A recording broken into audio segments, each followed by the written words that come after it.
Et aujourd'hui, Jeff Wittenberg reçoit. Bonjour Jeff, votre invité. C'est Olivier Faure qui est député de Seine-et-Marne et premier secrétaire du Parti socialiste.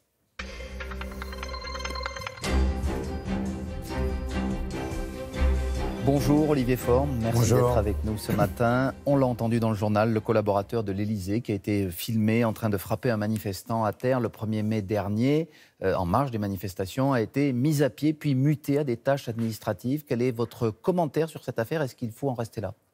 C'est d'abord une affaire très grave, vous avez vu les images.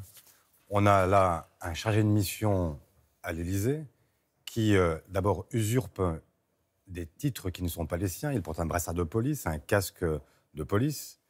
Il frappe un manifestant à terre. Il est reconnu. La direction de son cabinet a connaissance des faits, le convoque et se limite à une suspension pendant 15 jours. Vous connaissez, comme devrait le savoir chaque Français, et en tout cas chaque dépositaire de l'autorité publique, eh bien, il y a un article 40 du Code de procédure pénale qui dispose que tout dépositaire de cette autorité publique, en l'occurrence le directeur du cabinet, doit saisir le procureur de la République dès lors qu'il a connaissance de faits qui sont répréhensibles. Ça veut dire que vous accusez le directeur de cabinet d'Emmanuel Macron, Patrick Stroda, de ne pas avoir agi convenablement dans cette affaire? Monsieur Stroda, dont vous parlez, est un ancien préfet, il connaît parfaitement ces règles, et on ne peut pas vouloir une République exemplaire et considérer que quand c'est un collaborateur du président de la République, il n'a pas, lui, à répondre des mêmes règles que n'importe quel Français. C'est une évidence. On ne peut pas faire la leçon à un collégien et ne pas la faire à quelqu'un qui est dans son propre cabinet. Donc qu'est-ce que vous demandez à présent alors, Olivier Moi, Faure? je souhaite que cette affaire soit tirée au clair et qu'en l'occurrence, il y ait à la fois des sanctions réelles, mais qui ne doivent pas être dictées par moi. Ça doit être simplement, on doit saisir le procureur de la République et donc faire en sorte que ce monsieur puisse être redevable devant la justice. Et ensuite, qu'il y ait là une sanction aussi sur le directeur de cabinet lui-même, puisqu'il n'a, à l'évidence... Il doit démissionner?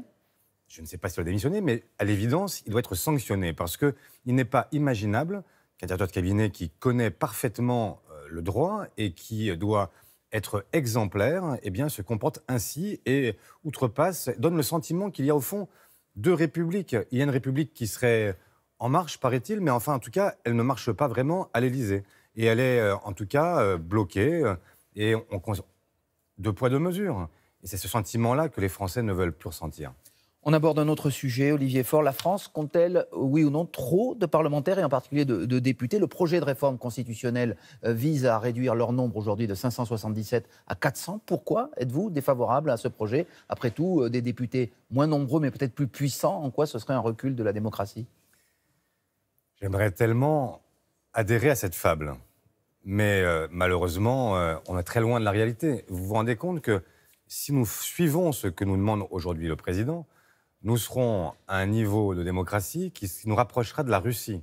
Et de l'Allemagne. 80 millions d'habitants, 598 députés, les États-Unis, 100 sénateurs, 320 millions d'habitants. C'est un système différent, c'est un système fédéral, c'est pas du tout, enfin, on n'est pas dans le même système. Moi, ce que je vois, c'est que les deux seules fois dans l'histoire de France où on a baissé le nombre de parlementaires, c'était sous Napoléon Bonaparte et sous Napoléon III, dit le Petit. C'est les seuls cas. Et nous avons aujourd'hui nous avons près de 10 millions d'habitants supplémentaires pour, par rapport au moment où on avait choisi. Alors comment vous expliquez la volonté du gouvernement, l'argument de l'efficacité? De quoi s'agit-il? Il s'agit tout simplement d'avoir un pouvoir qui soit concentré dans les mains d'un seul. Alors vous pouvez vous dire finalement c'est plus efficace, mais qu'est-ce qu'on voit ces jours-ci? On voit au contraire que ce n'est pas plus efficace. C'est déjà la volonté du président de tout prendre à son propre profit. Mais ça donne quoi? Ça donne sur des sujets aussi différents que sur le plan pauvreté. Il est au match, on ne peut pas avoir de plan pauvreté. Sur les pensions de réversion, on ne sait pas quelle est la règle, parce qu'un jour un ministre dit blanc, le lendemain un autre dit noir, et tant que le président ne s'est pas lui-même arrêté sur cette décision, c'est le couac permanent. Sur la question, on pourrait prendre tous les sujets comme ça, sur le CAP 2022, sur la question de la fonction publique, c'est le flou le plus absolu. Parce qu'on a un pouvoir aujourd'hui qui réside dans les seules mains d'Emmanuel Macron. Sur la PMA, on a le même sujet où en fait, chaque jour, on se demande quelle est leur position. Et tant que le chef n'a pas arbitré, rien n'est possible. Moi, j'aimerais qu'on ait une démocratie qui soit plus vivante. Je finis d'un mot. Oui, mais moi, je voudrais Allez-y. juste vous demander une chose. Pourquoi cette dérive monarchique, cette dérive bonapartiste que vous pointez ce matin, vous ne l'aviez pas décelée lorsqu'Emmanuel Macron a présenté son programme il y a un an face aux Français? C'était dans son programme. Et vous avez Non. quand même appelé C'est à voter exactement pour lui l'inverse. au deuxième tour. Non, contre Marine Le Pen. Et ça aurait dû effectivement La révision l'obliger. constitutionnelle, la proportionnelle, Mais- la baisse du nombre de parlementaires, c'était dans son programme, Olivier Faure. Non, mais moi, je n'ai jamais approuvé son programme. J'ai simplement appelé à voter contre Marine Le Pen parce que je pensais qu'il y avait une différence à établir entre l'extrême droite et La République En Marche. Et je maintiens le fait que l'un et l'autre ne se confondent pas, fort heureusement. Mais il n'empêche qu'aujourd'hui, on a un président qui monopolise, et même ça aboutit à une situation complètement folle. Écoutez, il y a 15 jours, en commission des lois à l'Assemblée, la majorité repousse des amendements qui sont des amendements qui disent que le président pourrait avoir à répondre aux parlementaires lors du Congrès. Et ils expliquent que c'est une horreur, une aberration, etc.